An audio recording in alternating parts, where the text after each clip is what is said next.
Hello, everyone, and welcome. May we never get to a point where we will value money, value our wealth, or all that we have over our spouses or even over God. You know, Queen Esther was a woman who was brought up by her uncle when she was very poor and was not even known by anybody. But God brought her up to a point where she became a queen, where she became a queen. And she had so much wealth, so much riches. She had everything she needed. Yet, she did not allow her position to make her feel too big, to forget her people, or to forget her background or where she came from. She, despite her position, humbled herself in prayers and in fasting. She fasted and prayed for her people, for God to deliver her people from the evil plan of the wicked one. And thank God, that was where she said, if I perish, I perish. But thank God she did not perish. God answered her. That is to say, when you're in a position, whatever you do to help people, it can never be forgotten. Today, Queen Esther is being reckoned with and is being remembered globally by many. Yes. When God blesses you and brings you up to a point where you are so rich, so wealthy, never you at that point look down on your spouse for any reason, or forget your spouse for any reason, or forget your background with your spouse from where you people started from. Now, there is this story about true life story of this woman who had a husband. The husband had no job, to the point that when the husband lost the father, he could not even travel home for the burial. Why? No money for transport. And even when he gets there, where would he get the money to spend for the burial and all that? Even being the senior. But yet, the wife did not look down on the husband. Instead, she prayed and fasted that God should give the husband breakthrough, and which God eventually did. When God gave the husband breakthrough, I tell you, within 1 year, the husband built houses, bought cars, became so rich, became so that he had to travel back for the burial of the father.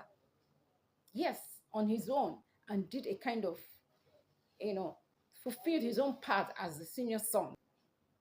But it came to a point where the man started, valuing his money over the wife.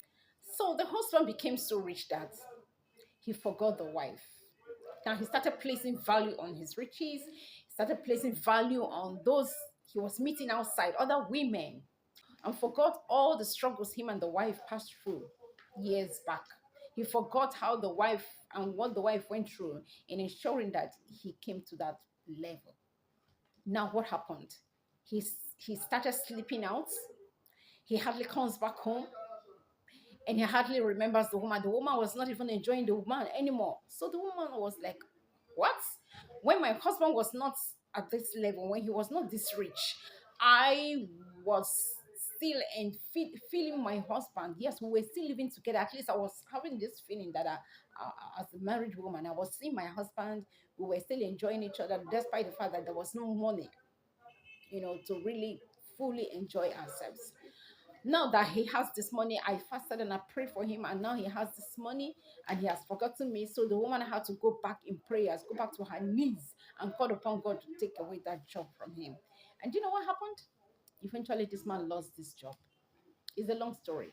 But eventually, when he lost this job, he was brought down completely. May that not be our portion.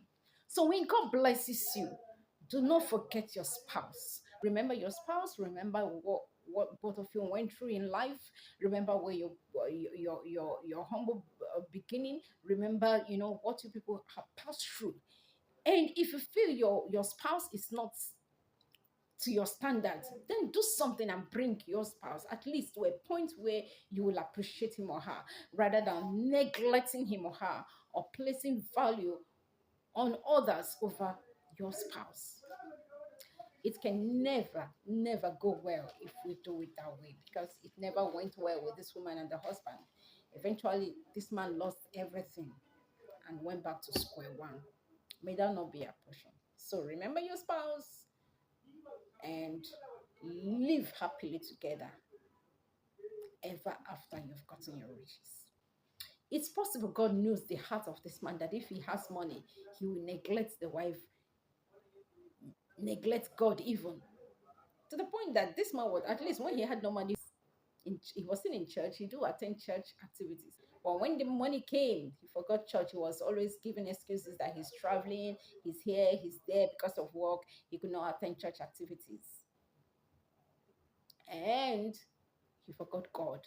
He placed value on his money and wealth over God. He forgot the God that gave him the power to make that wealth. He forgot the wife. He forgot the family. And it never went down well. Maybe God just did that to show the woman that it's not as if God does not know what he's doing. So, in case you are hearing this testimony and it's in your heart that when you get money, this is what you're going to do, you better begin to withdraw that from your heart, because if you try it, God still has a way of taking those blessings He has given you from you. May that not be your portion. But if you have a good heart, that, oh, when God blesses you, He will use it to bless your spouse, He will use it to bless your family, use it to bless God. You can never forget God. You will not forget God. That is very, very important. You will not forget God. Then God will bless you. Jabez was a man that was not known at all. Jabez was a man that was really poor, but he cried to God, Father, bless me and enlarge my coast. And he had good intentions. When God would bless him, he had good intentions of what he would do when God blesses him. And of course, when God blessed him, he made sure he fulfilled, he lived that life. And that was why God sustained him in that blessing and in that enlargement. It's not difficult for God to do. So when God bless us in every area that we desire his blessings, may we never forget God. Rather, may we use these blessings for good, so that we will live the rest of our days enjoying the blessings that God has given us. Amen. And if you like this, please subscribe.